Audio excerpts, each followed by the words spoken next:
I'm Howard Chansky. I'm the chair of the Department of Orthopedic Surgery and Sports Medicine. I want to welcome everybody to our February grand rounds. Before we make the formal introductions, I also want to remind everybody to look at the slide that Aaron Sharonis has put up for us.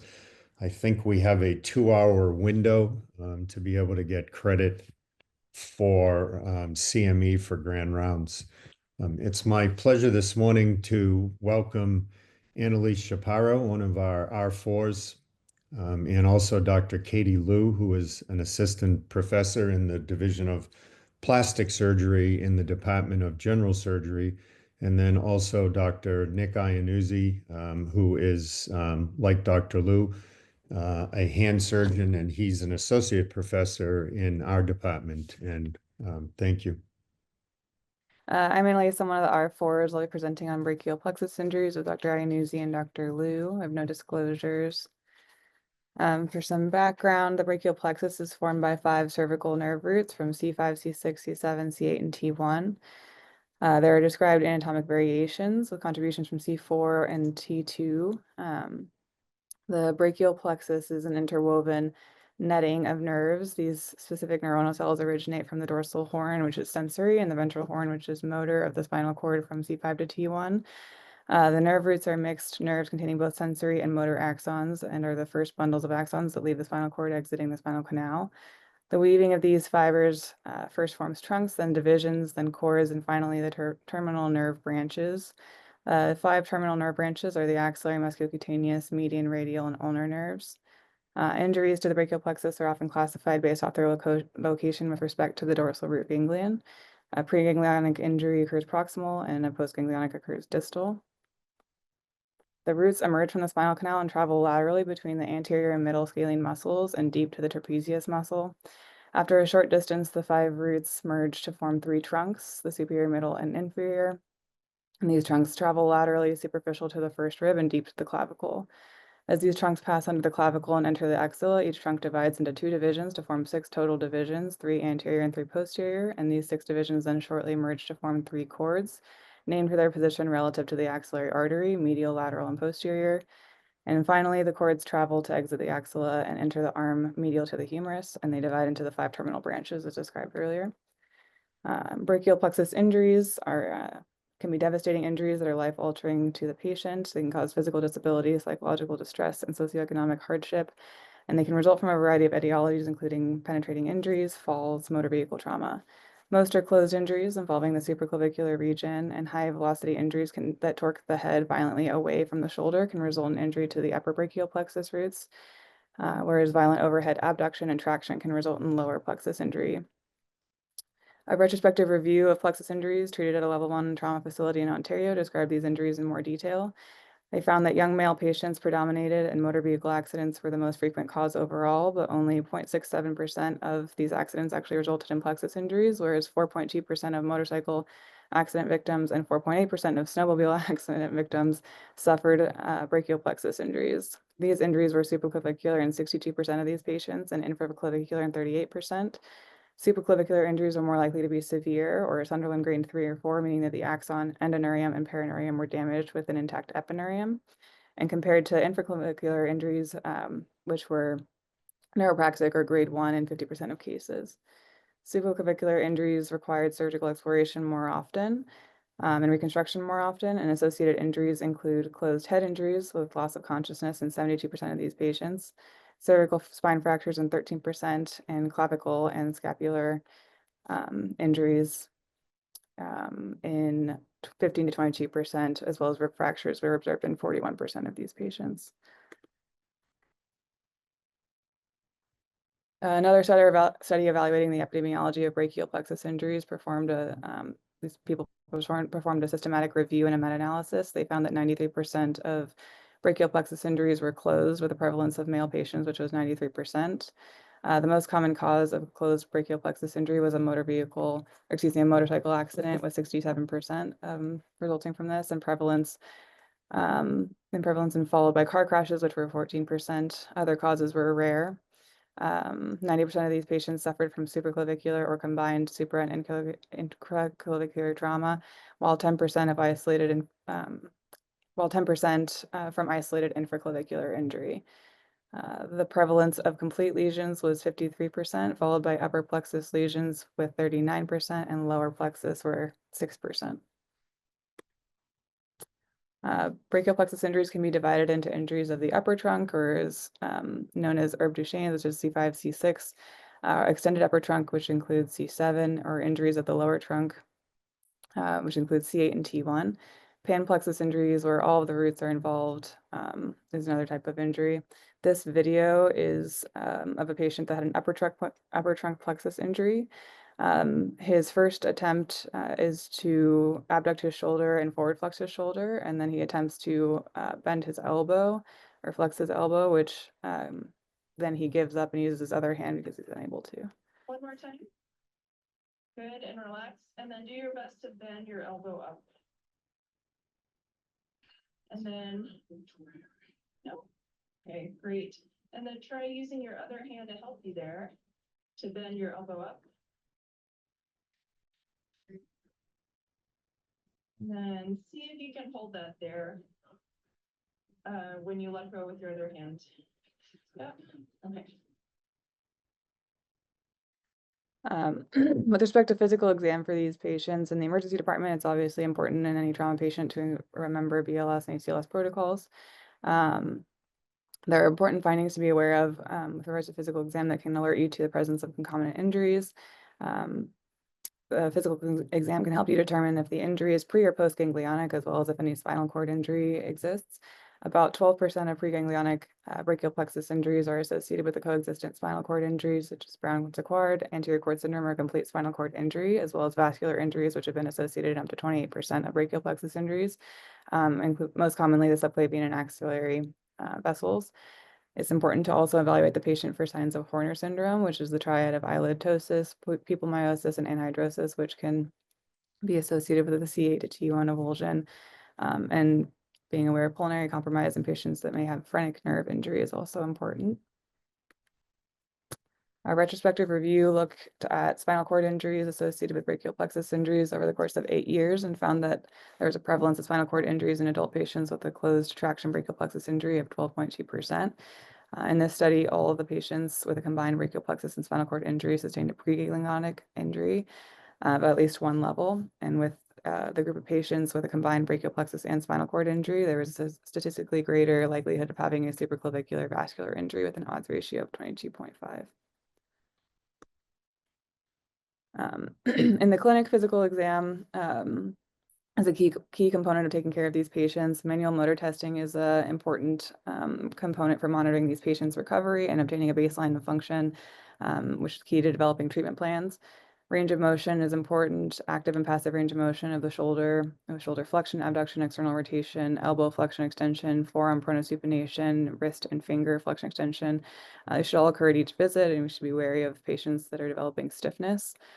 Sensation is important as well. Sensory exam should be included with testing of different modalities, especially light touch and various nerve distributions, especially in independent sensory areas for each nerve root, although sensation of spinal or peripheral nerve dermatomes can be unreliable. General areas of viable and insensate sensation should be recorded.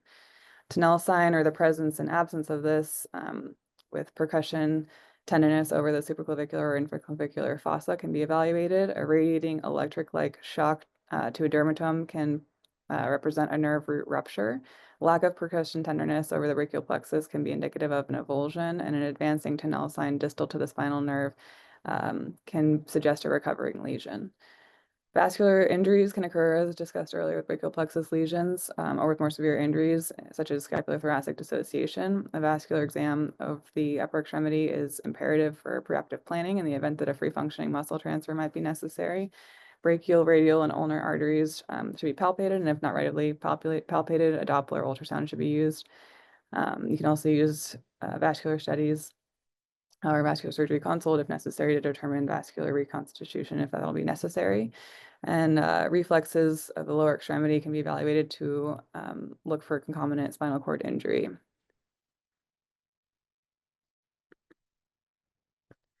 With regard to imaging studies, X-rays are typical first step, especially in patients in the acute setting. C-spine, shoulder, and chest x-rays can give you clues that there may be a brachial plexus injury and can demonstrate other injuries that are associated with their trauma as well. Transverse process fractures in the C-spine can suggest a root avulsion at that level. The clavicle and first or second rib fractures can also be a clue that there may be a brachial plexus injury. And a chest x-ray can show old rib fractures, which is important if considering intercostal nerve transfers. CT myelogram can be obtained and is classically considered the gold standard, although we don't often utilize it at our institution due to its invasiveness and improvement in quality of MRI. CT myelogram depends on traumatic pseudomeningocele formation, which can be visualized as a result of the bulging cerebrospinal fluid containing arachnoid membrane through a dural tear. It takes about 4 weeks for these to be present because it only develops after the cervical root avulsion subsequently heals and develops the pseudomeningocele. MRI can give you a better visualization of the brachial plexus. It can help visualize neuromas or any mass that may be contributing to brachial nerve palsy in a non-traumatic setting. MRI obtained using a Fiesta sequence, or as it's called at the University of Washington, the BFFE sequence, has been shown to have excellent sensitivity and specificity for these injuries. We'll go in more detail into that in the next slide. And then electrodiagnostic studies are also an integral part of preoperative and intraoperative decision-making. They can help confirm a diagnosis, localize lesions, and define the severity of axon loss and completeness of a lesion, as well as eliminating other conditions that could be on the differential. EMG and nerve conduction studies are the best performed 3 to 4 weeks after the injury because Wallerian degeneration will have occurred by then. And serial electrodiagnostic studies can be done every few months in conjunction with a repeat physical exam to document the and quantify the ongoing reinnervation or denervation. Here's some images that demonstrate brachial plexus injuries. So the one on the left is a cervical myogram, traditional cervical myelogram, demonstrating a pseudomeningocele. And then on the right, this is a patient after an ATV accident, and it demonstrates discontinuity of the posterior division of the superior trunk, which are the black arrows, and then a neuroma and continuity of the posterior division of the middle trunk, which is the black arrowhead. A study from Joy et al. Evaluated the utility of CT myelogram versus MRI to evaluate for brachial plexus injury. This was then confirmed using evoked potential intraoperatively. And in this study, they looked at 35 patients, 175 cervical nerve roots, and the sensitivity of detection of the cervical nerve root avulsion was the same in both modalities of 92%. The image on the right demonstrates an MR image of a brachial plexus injury.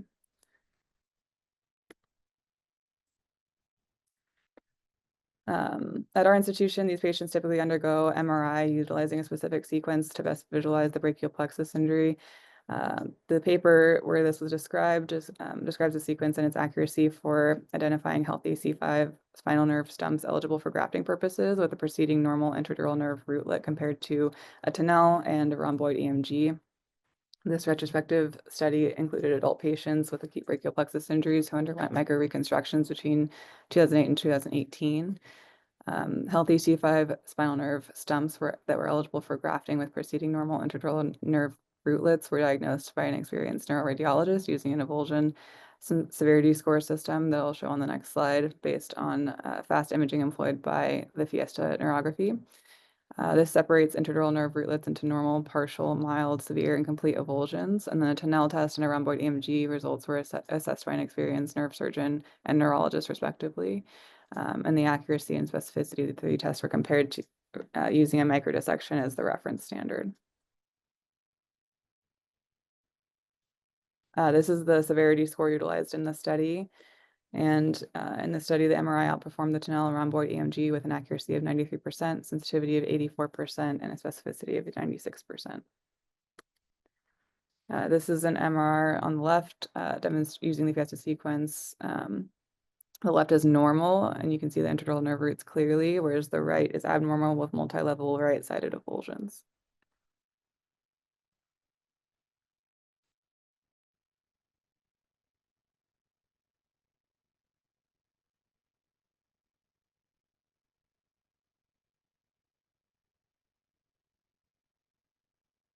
Electrodiagnostic evaluation is typically broken up into three components: the nerve conduction studies, or NCS, electromyography, EMG, and somatosensory evoked potentials, or SSEPs. Nerve conduction studies are accomplished using two skin surface electrodes, one which electrically stimulates another, which records the electrical response downstream along the nerve. These studies are further divided into motor and sensory components, and the motor component is accomplished by stimulating motor nerves and recording the compound muscle action potentials, or the CMAPs, which are produced as a result. In similar fashion, the sensory component is accomplished by stimulating a sensory nerve and recording the sensory nerve action potential, or SNAP, which are produced in response. The parameters recorded include the amplitude of the action potential as well as the latency of the elicited response. The amplitude is a measure of the intensity of the response, while latency is the interval of time from stimulation to the response. Once obtained, the latency can be used along with the measured distance between the stimulating electrode and the recording electrode to calculate the conduction velocity of the nerve fibers being studied. This velocity is typically expressed in meters per second. Measurements in the affected limb are often compared to the normal limb, and a decrease in amplitude, increased latency, and decrease in conduction velocity are all considered pathologic findings. This may indicate an injury somewhere between the stimulating electrode and the recording electrode. Denervational changes or fibrillation potentials in different muscles can be seen in proximal muscles as early as 10 to 14 days after an injury, and in 3 to 6 weeks in more distal muscles. Reduced recruitment of motor unit potentials can be demonstrated immediately after weakness occurs from lower motor neuron injury, and the presence of active motor units with voluntary effort and few fibrillations at rest offers a good prognosis compared to the absence of motor units and many fibrillations. EMG can help distinguish preganglionic from postganglionic lesions by needle examination of proximally innervated muscles that are innervated by nerve root level motor branches, such as cervical, paraspinals, rhomboids, or serratus anterior. EMG is accomplished by placing small disposable recording needle electrodes through the skin and into the muscle. The needle is then used to record the level of electrical activity within the muscle by measuring the motor unit action potentials. While this evaluation produces a graphing of electrical activity, electromyographic evaluation tends to be more subjective and is therefore more dependent on the experience of the examiner than the nerve conduction studies are. Recordings of activity are made upon insertion of the needle while muscle of interest is at rest and during varying levels of contraction effort produced by the patient. Reduced levels of MUAPs suggest a neuropathic process, while increased MUAPs suggest myopathy or neuromuscular junction pathology. Fibrillation potentials are abnormal spontaneous electrical discharges recorded from muscle tissue, and their presence on EMG suggests axonal injury of the motor nerve distribution under study. Fibrillation potentials develop approximately 3 weeks after nerve injury in distal muscles, and if no electrical activity is seen on voluntary effort made by the patient, this indicates total injury or completely severed nerve. Any electrical activity suggests surviving axons within the nerve, and nerve regeneration can also be detected by EMG if adequate time is allowed post-injury. The presence of unstable polyphasic units suggests an underlying process of ongoing nerve regeneration. And finally, the presence of large amplitude, long duration motor units suggests mature reinnervation. Finally, the last one is SSEPs. While NCS and EMG are useful for measuring postganglionic injuries such as plexopathies, SSEPs assess the entire sensory tract from the periphery to the cortex and are useful in differentiating preganglionic, central, and postganglionic or peripheral injuries.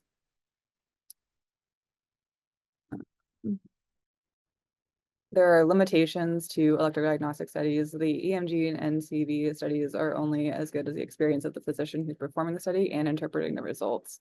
EMG may demonstrate evidence of early recovery in muscles, as discussed earlier, and these findings may predate clinically apparent recovery by weeks or even months.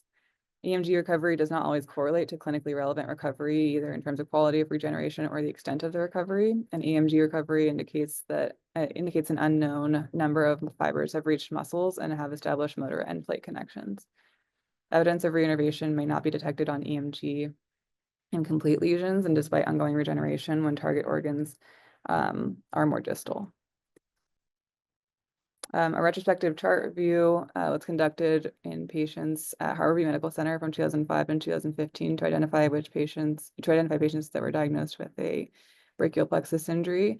The initial electrodiagnostic evaluation occurred between 1 and 9 months post-injury, with voluntary recruitment findings divided into 2 groups. Group 1 consisted of muscles with no recruitment, and Group 2 consisted of muscles with discrete or severely reduced recruitment, defined as isolated motor units firing rapidly with maximal contraction. The primary outcome variable was strength in shoulder abduction, shoulder external rotation, or elbow flexion as graded using the MRC scale I have a picture of on the left.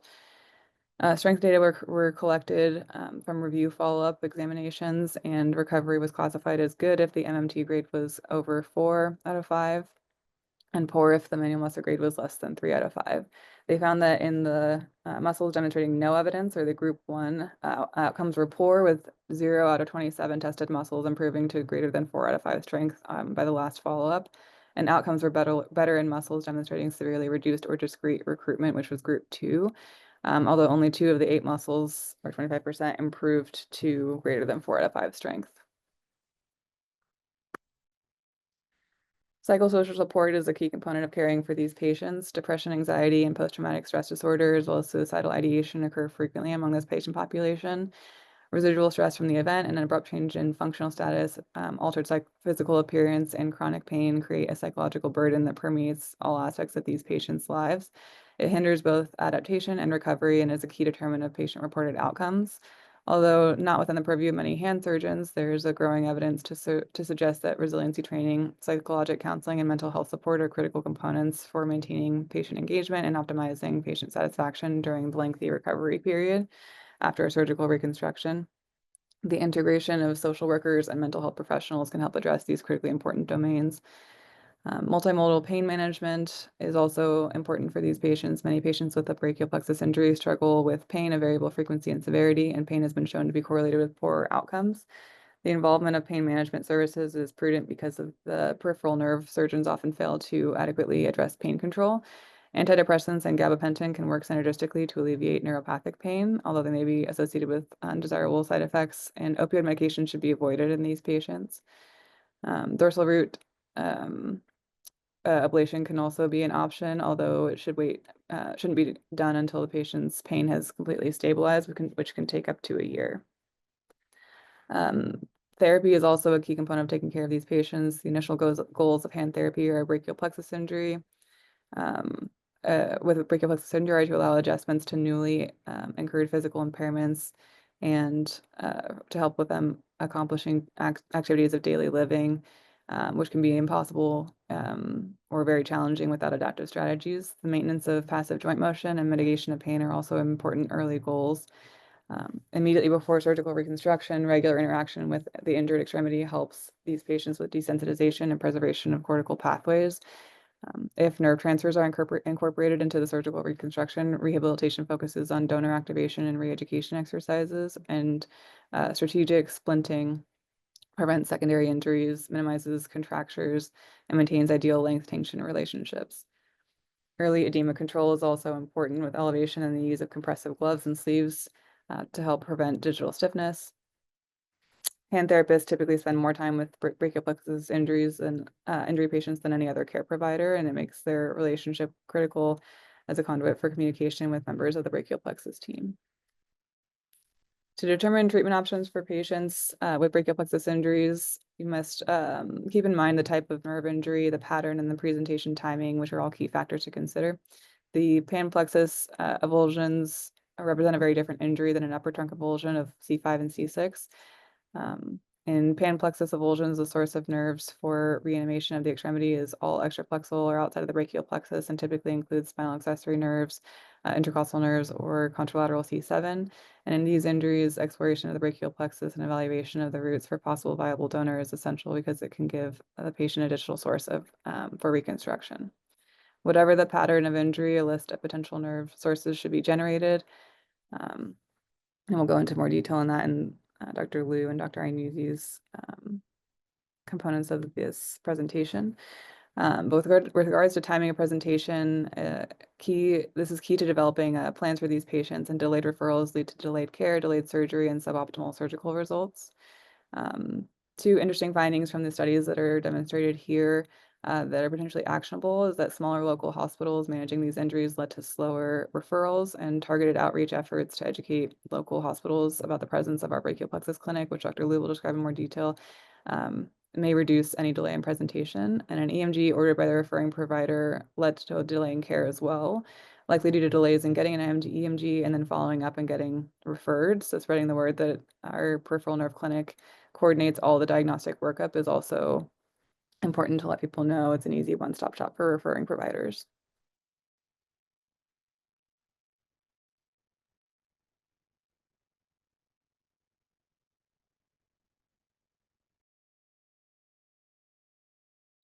That was a great job. Thank you, Annelise and Dr. Chaparro. During the next part of our discussion, I'll touch on briefly the historical treatments for adult brachial plexus palsy and what we do when things don't go well the first time. To be clear, while some of these treatment options have their origins in the early part of last century, it should be noted that a number of these options remain utilized today, though in a slightly different context. Over the next few minutes, we'll discuss general indications for tendon transfers, free muscle transfers, arthrodesis, and amputation. We'll talk about general goals and options for brachial plexus injuries affecting the shoulder, elbow, and hand. Whereas in the past, tendon transfers, free functioning muscle transfers, arthrodesis, and amputation may have been the primary method surgeons used to address brachial plexus injuries, the majority of these treatments are currently used in the setting of delayed management or failed previous management of brachial plexus injury. Typically, treatment occurs in patients who've experienced no significant motor function 12 to 18 months after prior treatment or initial injury.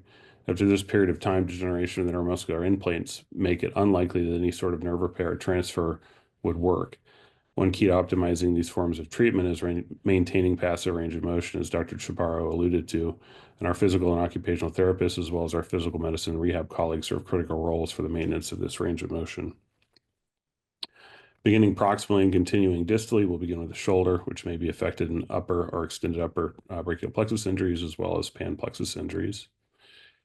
Goals with respect to the shoulder may simply be a stable, painless shoulder, but goals for active motion may include forward elevation, abduction, and external rotation, and a variety of treatment options exist, which we'll review. Surgery to address shoulder dysfunction relies upon the integrity and function of more proximal nerves.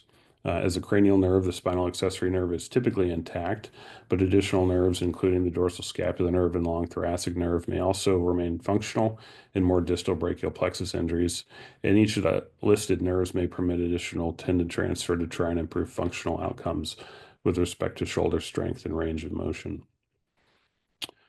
Prior to embarking on tendon transfers surrounding the shoulder, the patient should be evaluated for passive motion with a plan for capsular release and therapy to address shoulders lacking at least 80 degrees of passive forward elevation or abduction, or shoulder with substantially less range of motion than the contralateral side. The stability of the shoulder should be assessed, as inferior subluxation commonly occurs in the setting of deltoid and rotator cuff dysfunction. The most common of these transfers, in which the upper trapezius was transferred, were initially described in the 50s, generally as a treatment for polio. The Saha technique for transfer of the upper trapezius is performed by splitting the deltoid, excising a portion of the acromion with its trapezial attachments, followed by mobilization of the upper trapezium and freeing it from the surrounding structures. The acromion is then transferred to the proximal humerus and secured in place to allow the trapezius to both abduct and forward elevate the shoulder. The transfer has been shown to improve shoulder stability. And Aziz in 1990 demonstrated active shoulder abduction of almost 50 degrees and forward elevation of almost 40 degrees in 27 patients followed for 2.5 years. The patients all had greater than anti-gravity strength, though the functional limitations of this strength were not provided. Ruman in 1998 demonstrated similar results in 31 patients followed for almost 2 years. Patients' abduction improved from 7 to almost 40 degrees, and forward elevation improved from 20 to 44 degrees. Again, all patients demonstrated improved shoulder stability, and while these results represent improvements, these improvements remain somewhat limited. In addition, these results demonstrated a fairly broad range of improvement, with some patients obtaining up to 80 degrees of abduction and 90 degrees of forward elevation. In an effort to try to distinguish between the heterogeneity of his results, Ruman reevaluated his results, including an additional 49 patients.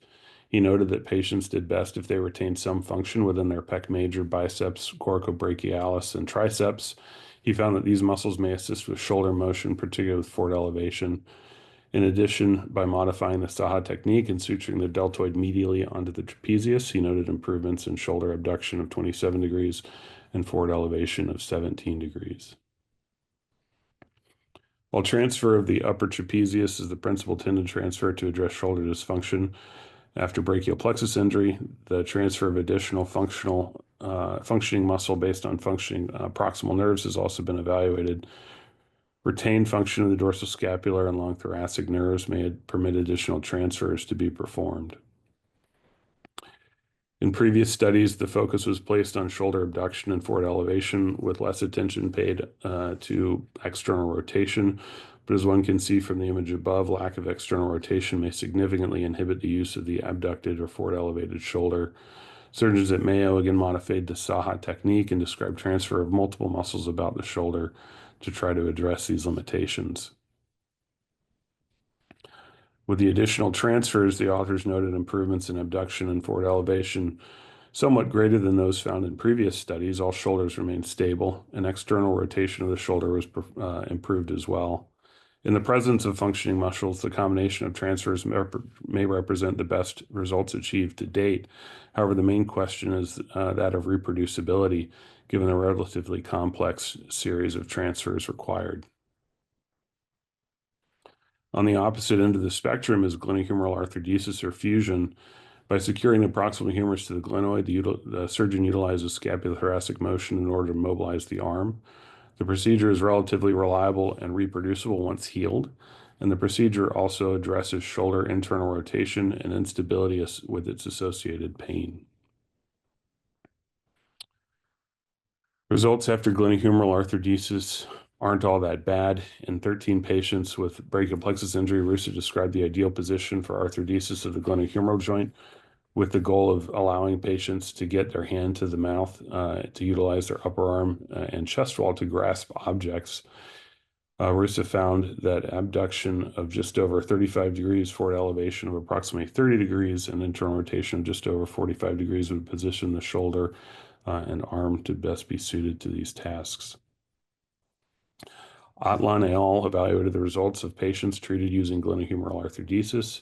The authors noted an initial union rate of 76%, though this improved to 94% with additional procedures. They noted a high rate of non-union when using cancellous graft to augment their initial surgery and suggested use of corticocancellous bone block to improve union rates.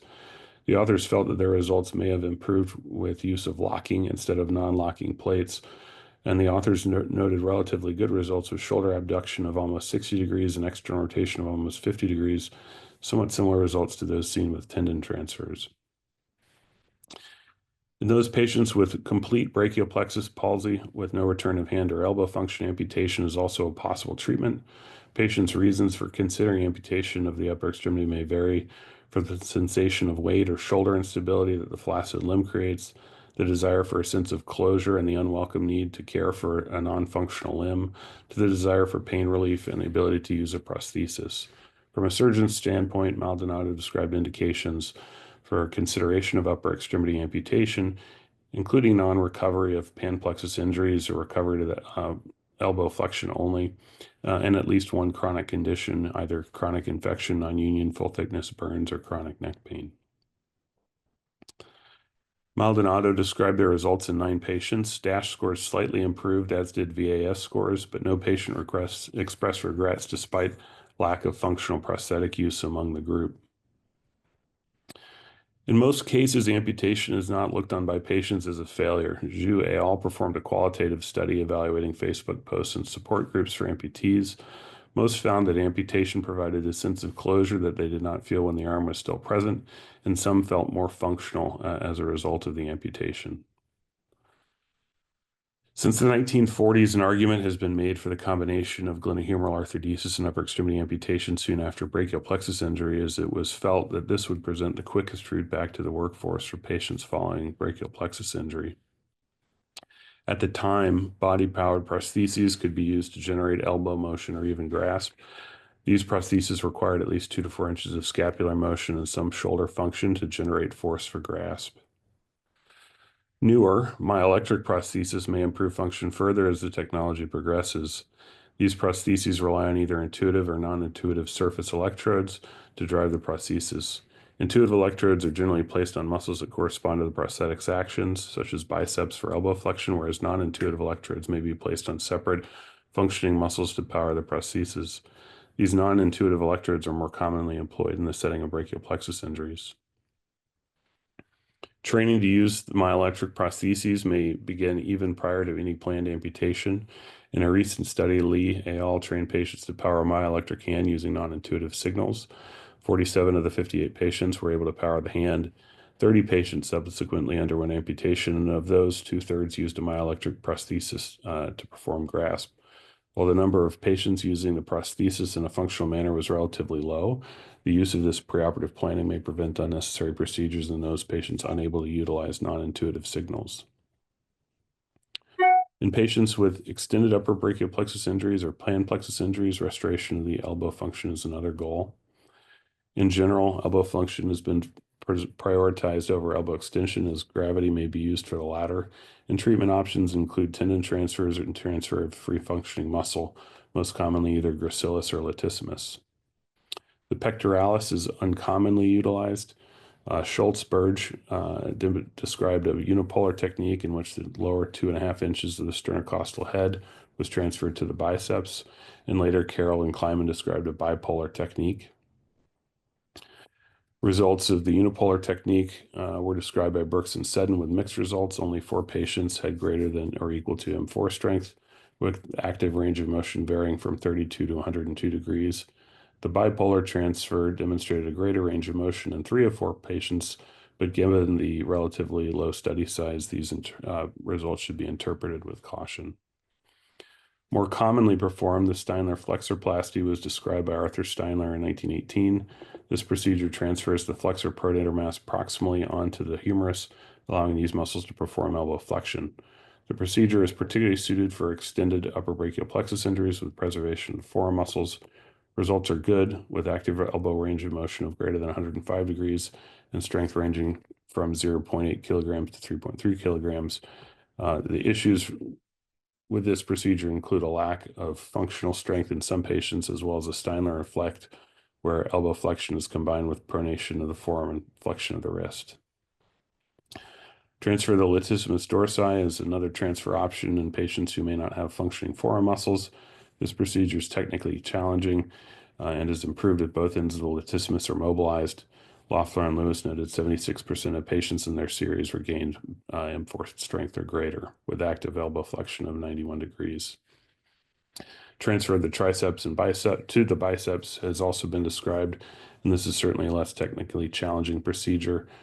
Patients can lose active extension and develop elbow flexion contractures, but in one series, 5 of 7 patients were able to achieve hand-to-mouth flexion with a mean strength of 3.3 kilograms.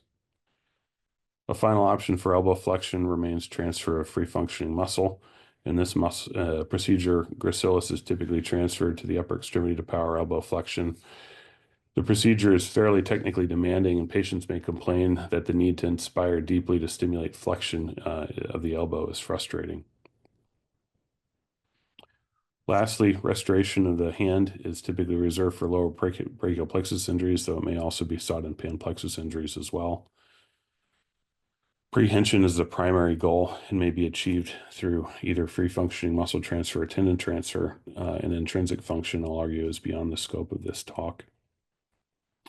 Doi described the technique of free functioning muscle transfer using one transferred muscle to power the biceps and finger extensors, and a second procedure to provide grasp. The authors noted elbow flexion strength of 3 to 4 out of 5 and grip strength of 2 to 4 kilograms. More recently, these results were reevaluated with 11 patients able to perform elbow flexion, and all patients able to perform hook grip, with less than half able to perform prehension or grasp of objects. Maldonado also published their results with slightly less favorable outcomes. In their series of 27 patients, only 25% felt that their hand was useful for ADLs, and all patients needed additional supplementary procedures. Tendon transfer represents a separate option for restoration of prehension in the setting of lower brachial plexus injuries. Brachialis may be transferred to the flexor digitorum profundus, with 11 of 18 patients achieving M4 strength or greater in one series. And restoration of intrinsic function within the hand is possible, though difficult. These transfers are similar to those performed in the setting of tetraplegia, but again, I'll argue that these go beyond the realm of this talk. So in conclusion, tendon transfer and free functioning muscle transfers, arthrodesis and amputation are generally reserved for chronic brachial plexus injury or failed management.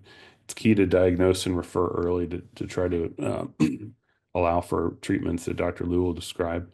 Outcomes can be good, and it should be understood that amputation does not equal failure. A variety of options exist, and preoperative evaluation is key, and it's key to tailor the management to the surgeon's strengths to provide the best outcomes. Thank you.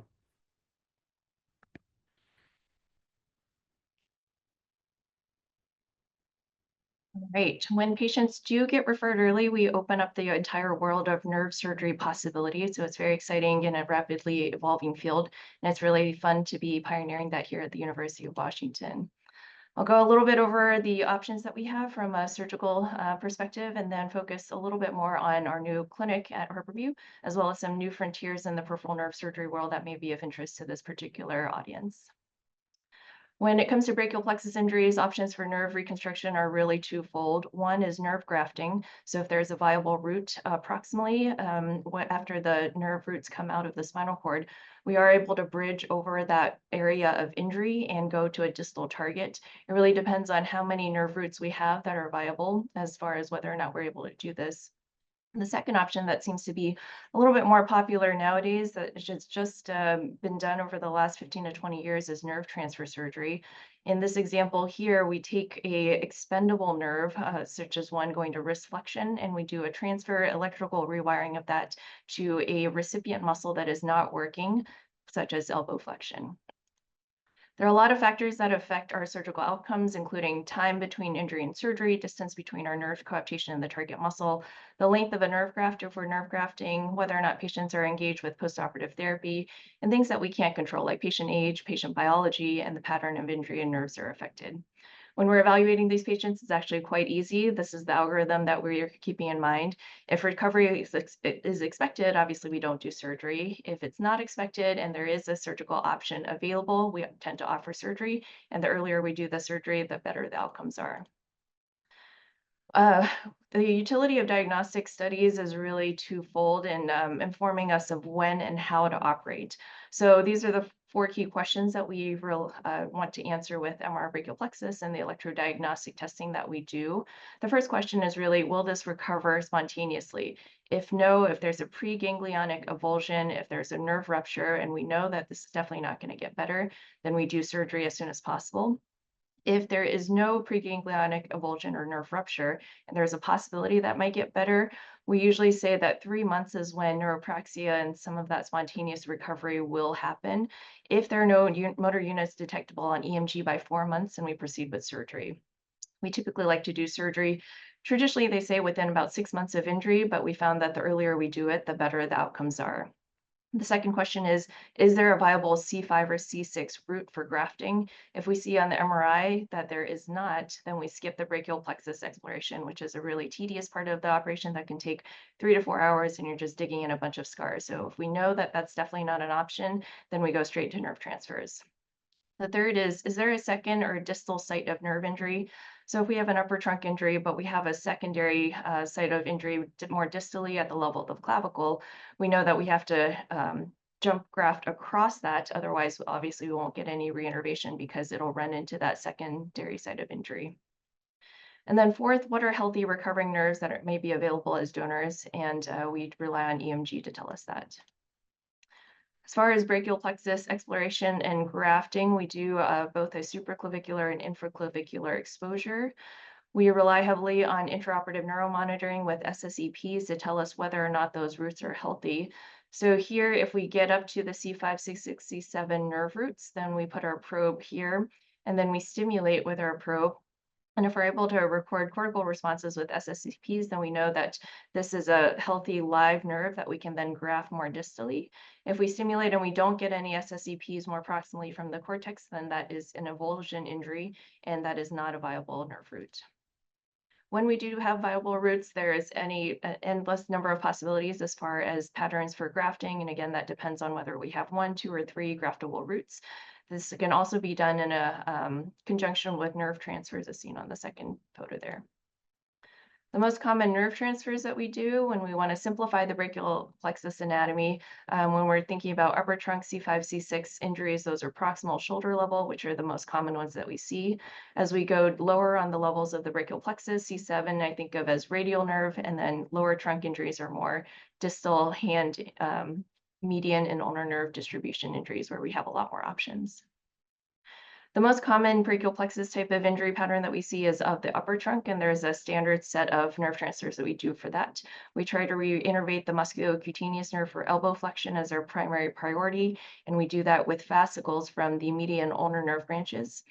Then we also do and try to reinnervate the axillary nerve with the triceps branch, as well as the spinal accessory nerve to reinnervate the suprascapular nerve. For our double fascicular transfer to restore elbow flexion, this is the head up here, this is the hand more distally. We go in the interval in the medial arm between the biceps and the triceps. We identify our recipient branches, the biceps and brachialis branches, and then our donor nerves, the ulnar nerve and the median nerve. We do an intrafascicular dissection of the ulnar and median nerves. And you can see these are tiny nerve coaptations. It's a wonder and a miracle that this actually works. Of all of the nerve transfers for upper trunk type injuries, the double fascicular does tend to be the most reliable and the fastest to recovery because the distance for regeneration from the site of nerve coaptation into the muscle itself is quite short. The next transfer that we typically do is the triceps to axillary nerve transfer, and I do prefer to do this from a posterior approach. And so we typically do the medial triceps branch of the radial nerve, although there are multiple branches to the different heads of the triceps, and you can choose whichever one you like. And then we typically go into the anterior division of the axillary nerve, and again, very small nerves that we put together under the microscope. Our preference here is to do the medial triceps branch to the anterior axillary nerve. In the study, they showed that the axon count for the various, going to the various heads of the triceps, the medial and the long head had similar axon counts, where the lateral head of the triceps had significantly lower axon counts. And if we get more axons to the target muscle, we think that that leads to long-term better function.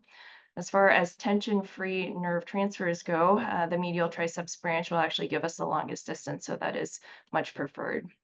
On the recipient side, when this was first described, they used to go into the most proximal portion of the axillary nerve and also reinnervate the teres minor. But they found in this particular study for the recipient nerves, if we're trying to get as many axons as we can to target, going into the anterior division of the axillary nerve is actually better, as the anterior branch tends to be the only thing that innervates the anterior and middle deltoid, and 91.5% of the anterior branch specimens in this group of cadavers that they dissected, I think it was well over 100, also reinnervate the posterior deltoid. The final and perhaps the most controversial transfer of this set is the spinal accessory to suprascapular nerve. We also do this from a posterior approach, and here you can see our spinal accessory donor nerve, and then our suprascapular nerve is coming through the notch. There are some concerns about the morbidity of taking the spinal accessory nerve. We try to preserve the uppermost portion so that you do have shoulder shrug, but taking the lower trapezius and denervating that is of concern to some folks. And there are some people who are doing selective transfer into the infraspinatus and trying to get all the axons into the infraspinatus to get more external rotation rather than having some of the axons go to the supraspinatus. So TBD, we may be changing up our technique depending on new studies and discussions at international meetings. One thing to note is that isolated axillary nerve deficits are very commonly seen in our clinic, and this can be easily masked with their patients who have a normal rotator cuff function. These are 3 specific physical exam maneuvers that can tease apart deltoid weakness compared to weakness of the rotator cuff. And this is a patient who has isolated deltoid weakness. You can see that he can reach overhead. His external rotation is quite good, but when you ask him to do some of these isolated maneuvers, it is really difficult. And this is just one example. We do feel that reinnervating the deltoid when we have adequate donors is a good thing, and that might be more for specific maneuvers like trying to get your hand into your pocket, but hopefully long-term issues with the shoulder joint as patients age. This is just another example, isolated axillary nerve injury after recovering In most other distributions of the brachial plexus, again, external rotation and shoulder abduction is pretty good, but an abnormal akimbo test here, putting his hands on his shoulder and really unable to do that shoulder abduction in internal rotation. As far as our postoperative rehabilitation and recovery, our timeline is quite slow. So right after surgery, there's a period of 4 to 6 months where the nerves are regenerating from the site of the nerve coaptation out to the target muscle. Once the nerve has made it to the muscle, we can detect this on EMG, and there's a period about 3 to 6 months before patients actually tend to see any noticeable muscle firing, either from palpable muscle flickers or from some flicker of activity.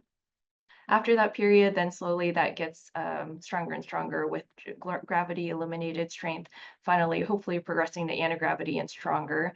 That entire time between surgery and recovery, full recovery, can be well over a year and a half, typically more on the order of 2. And sometimes studies have shown that people continue to get stronger for up to 5 years. We do start the rehabilitation process with the first post-op visit, which happens 2 to 3 weeks after. And for nerve transfer patients, we engage them with donor activation focused rehabilitation. For a lot of our older folks, it is a little bit more difficult to re-engage and relearn some of that rewiring surgery. So when patients undergo nerve transfer surgeries, they have to remember to fire their donor. So in this example, again, wrist flexion, which is the appropriate circuit to trigger elbow flexion. These are some of our early results. Here is our triceps to axillary nerve transfer. In this particular patient, his rotator cuff is also out, also had a suprascapular nerve injury, which was unfortunately unable to be reconstructed because of a scapular fracture as well. In the left-hand preoperative video, you can see that he has a lot of difficulty with shoulder abduction, forward flexion, as well as the specialized axillary nerve test, and this is nowhere near perfect, but definitely a lot better than preoperatively at 11 months post-op, where he has regained some shoulder abduction, forward flexion. Hopefully he'll continue to improve. This is a double fascicular and triceps to axillary patient at 10 months post-op. He has had excellent recovery of his deltoid function and really strong elbow flexion as well. I would say that this is probably a little bit better than typical, but he's a pretty skinny guy with a pretty skinny arm, so maybe that has contributed to his good function. This is an example of a free functional gracilis that is just 9 months post-op and already has anti-gravity strength. You will see that he does tire quite quickly. He can only do anti-gravity maybe 2 or 3 times. And on the right-hand side, he does have some issues with a hand that needed secondary procedures where he needs to place his hand around an object and then he's able to grasp it and really bring it up to his mouth. Hopefully with increased time and with some of the distal stabilization procedures that we've done, he will be able to bring items to his mouth as our long-term goal. As far as our new nerve clinic, we do provide comprehensive one-stop shop for clinical care. I just want to let everyone know that we do have an OCCM for brachial plexus and lower extremity peripheral nerve injuries. For the sake of time, I won't go into that. It is really great if you can do a referral to peripheral nerve clinic in Epic, and that will come to me and we will refer and see these patients and order workup as necessary. We do have a truly multidisciplinary team, and we have 4 surgeons, 3 hand and plastic surgeons, and 1 neurosurgeon. We have 2 rehabilitation medicine specialists who do all of our complex EMGs as well as nerve ultrasound. Rehabilitation psychologist to address the psychosocial aspects of nerve injuries, and he sees all of our new patients. We do have 2 partners from radiology who help with our interpretation of any imaging studies, as well as a whole team of hand therapists who help to take care of our patients both preoperatively and postoperatively. We really want to streamline care delivery, especially for patients who are coming from really far away. We do all of our diagnostic workup pre-clinic, so MRI, EMG, and nerve conduction studies, again, based on the pattern of injury and the likelihood of spontaneous recovery. Thursday afternoon, we have a multidisciplinary care conference with all of the folks on the last slide, where we review all the patient information and their diagnostic workup and have a preliminary plan of what they might need. On Friday, we have a massive multidisciplinary clinic where every new patient sees surgery, rehabilitation medicine. Also for pain management, our rehabilitation medicine, Dr. Smith sees all of our patients and does pregabalin or gabapentin prescriptions, rehabilitation psychology, and hand and physical therapy. We do have the ability to do limited repeat EMGs in our clinic, as well as nerve ultrasounds in the afternoon.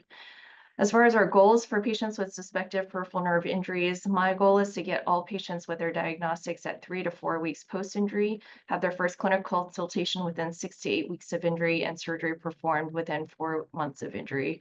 As previously mentioned, that delay in referral is what really limits the functional outcomes after nerve transfer surgery.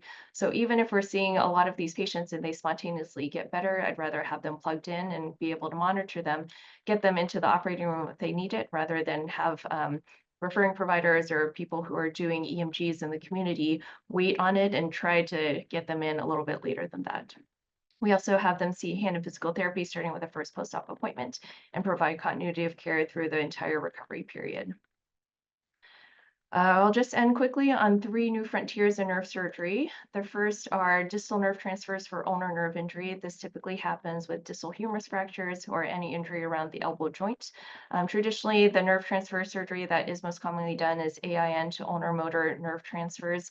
And this is using the distalmost nerve of the AIN that goes into pronator quadratus and transferring that to the ulnar motor fascicle at the level of the wrist. There are some concerns that as this is regenerating out to the hand, this will selectively regenerate some of the ulnar-sided muscles, but not actually get into the first web space to help with pinch. So this was a new technique that was described about 5 years ago, taking the opponent's branch to the terminal deep branch of the ulnar nerve in the palm to reinnervate the adductor pollicis as well as the first dorsal interosseous. And we think that doing these in combination will give good reinnervation to the ulnar intrinsics of the hand as well as improving pinch. Postoperative C5 palsies is something that we are, I think, pioneering, and it doesn't seem to be done at a lot of other centers. This is one of the benefits of having a neurosurgeon in our clinic and being able to do these cases together. It does seem to be a sort of a peripheral nerve injury, but the pattern of injury is very interesting. For example, some of our cases, we see that, if you have a brachialis nerve branch and it splits into 2, one will still stimulate and have good muscle contractions on intraoperative stimulation, whereas the other one will be completely silent. And based on those intraoperative findings, we're able to selectively do nerve transfers to the portions that are not working. This is essentially the entirety of the literature that is out there that's looking at post-op C5 palsy. One of our concerns from our nerve clinic standpoint is in offering patients to surgery when they're a little bit older, knowing that nerve regeneration and outcomes are typically more poor. But I really do feel like we should be treating these as true peripheral nerve or brachial plexus injuries, getting them in and monitoring them in that 3 to 6 month window to see whether there's any spontaneous recovery, or if we can do selective nerve transfers to really target the nerve branches or the nerve, the specific muscles that are affected. Finally, lower extremity nerve transfers, most commonly for foot drop. This is a new technique that is coming out of Cedars-Sinai, where we are targeting multiple nerves for foot drop. Typically, what was previously done for nerve transfers was really doing the targeting the tibialis anterior, and we felt that that was not really sufficient. So the newer technique is targeting peroneus brevis as well as secondary ankle dorsiflexors, either EDL or EHL. As far as donor nerve selection, it really depends on the level of injury. If it's a lumbar spine complication or something of the sciatic nerve, we can tailor what donor nerves we have available. If it's most commonly of the common perineal nerve at the fibular head, we tend to prefer toe flexors because that motor relearning is a little bit easier. And with that, thank you very much. hmcnerve@uw.edu is our centralized email address for any patients that want to be seen in peripheral nerve clinic. Feel free to share this with patients or referring providers in the community. Happy to chat anytime about patients. And my personal email is here. I always love talking about nerves, so hopefully this is just an opener for discussions. Thanks. Thank you, Dr. Liu. That was awesome. I recognize we're just about at time for our discussion this morning. I know that there's one question from Dr. Hanel about asking about the typical donor site morbidities for nerve transfer procedures. Dr. Liu, do you have any comments on that?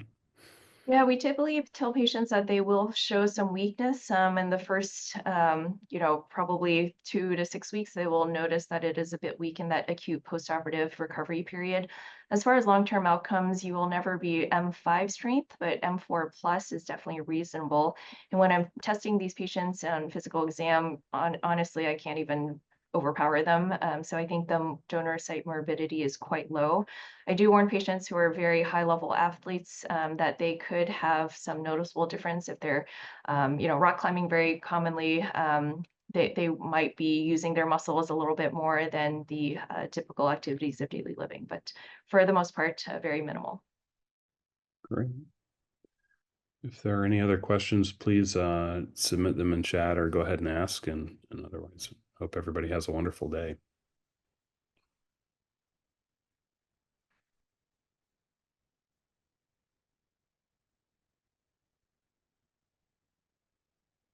Well, again, thank you, everybody. This was a great talk. Dr. Chaparro, thank you for your introduction. That was awesome. That was a lot of work. And Dr. Liu, thank you.